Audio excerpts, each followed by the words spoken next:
ビデオは2つのパートに分かれていますので2つのパートに分かれていますので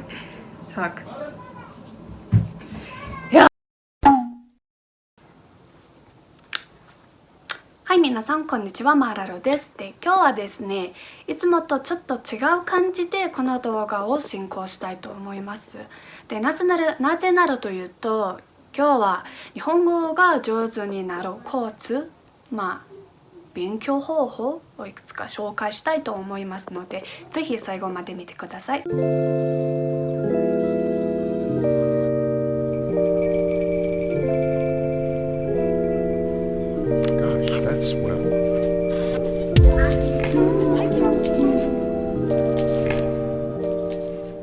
Тэгэхээр хамгийн ихэнд нь шүү дээ Нихонго Норику Shiken буюу Японы төвшин хотоор шалгалтанд бэлтжиж байгаа хүмүүстэй зориуллаад нэг хідэн өөрийн мэддэг одоо ер нь бол энэ бичлэгэд өөрийнхөө мэддэг хамаг юмаа л ингээ зүр сэтгэлээ шингээгээл бүх юмаа ингээл оруулж ийна л гэсэн үг. За тэгэхээр Норику Shiken яг зориулсан тусгаал нь ингээ номдорны эдэг энэ 4-5 Доккай, Бумпо, Можигой ч юм уу те ийм номнууд байдаг. Тэгэхээр зөвхөн тэдгээр номнуудаасаа ажиллаад явбал зүгээр. За тэгэхээр тэдгээр номнуудыг хаанаас олох вэ гэхлээр freejapanesebooks.com гэдэг одоо энэ харагдаж байгаа ийм сайт байгаа. Тэгэхээр энэ сайт дээр болохоор шүү дээ одоо Shinkansen, Sawamatomo, Speedomaster юм уу те тока ер нь иймэрхүү Японы улсны төвшин сурах шалгалтын бүхий л номнууд ингээ бэж идэг. Тэгэхээр энэ дээр зүгээр нэр мэйл хаягаа оруулаад татаа авчирч болно. Тэгээд шууд өөрийн чинь мэйл хаяг руу нөгөө номнуудад ороод ирдэг. Тэгэхээр иймэрхүү байдлаар ер нь бол ном авах мөнгө ч юм уу хэмнэж ингэж болох нэ. Яа гэвэл ингээ бүгд ингээ аль хэдийн сайт дээр байгаа. Тэгээ номнууд ч гэсэн хэрэгтэй шүү дээ тий. За түүнээс гадна дөрмийн хэсэг байгаа тий. За тэгэхээр дөрмийн хэсэг дээр би өөрөө болохоор Нихонго Номори гээд энэ channel-аас энэ суугаас ер нь дандаа үзэн явчтэй. Энэ 3, энэ 2 дээр дандаа эндээс дөрмөө үзээ явж байсан байхгүй юу? Яагаад гэвэл энэ дээр дандаа Япон багш нар тэрхүү төвшнийхэн дөрмүүдийн маш энгийнээр ингээд ойлгомжтой гой тайлбарлаад өгсөн байдаг.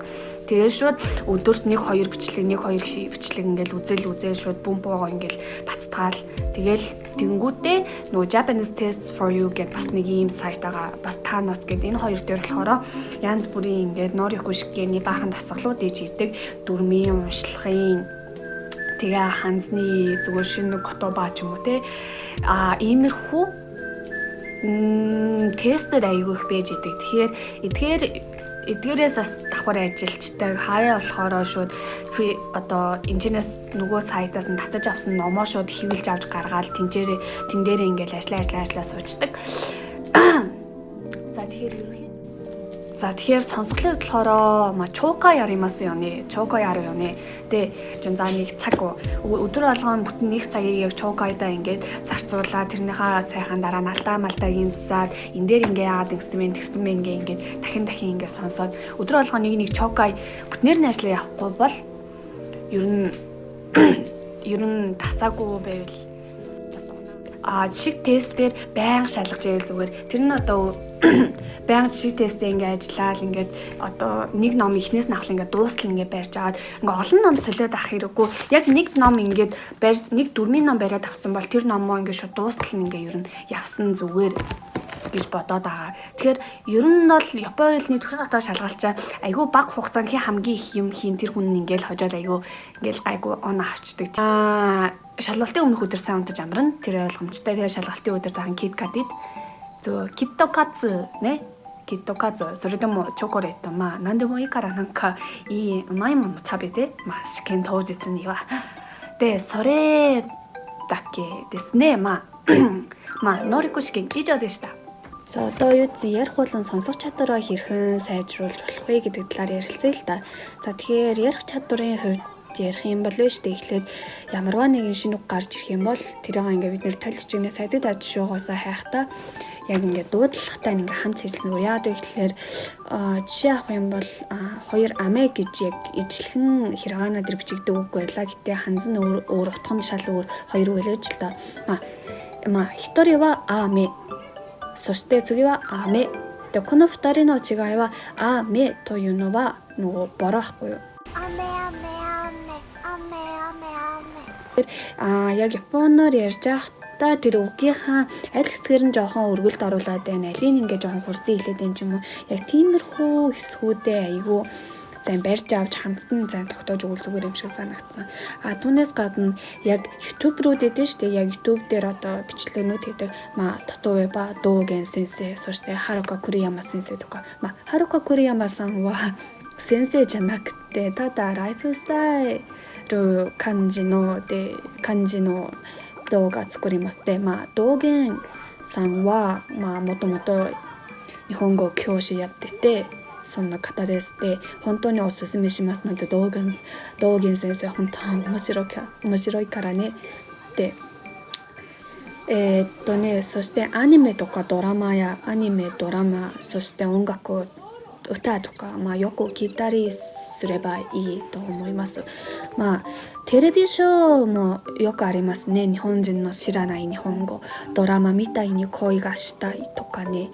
そしてアニメはそしてですねтэгээ хай нэтэв дээр болохоор яг төрлөх Япон хүнээс нь энэ үгийг яаж хэлдэг, энэ яг Японоор яг зөв болж гин үү, махчилсан орчуулагдаад байдаг шүү дээ. Зандаа тэр нь зөв болж гин үү, яг шизенний коэрука яг энэ төрлөх хэмжээ сонсож чадж гин үү, хаана жоохон алтай энэ үгийг яаж хэлдэг, тэрийг юу гэж хэлдэг ч юм уу, тиймэрхүү яг төрлөх хүмүүсээс нь асууж болох тийм аппликейшн байгаа. Түүнээс гадна ер нь подкаст их сонсвол зүгээр.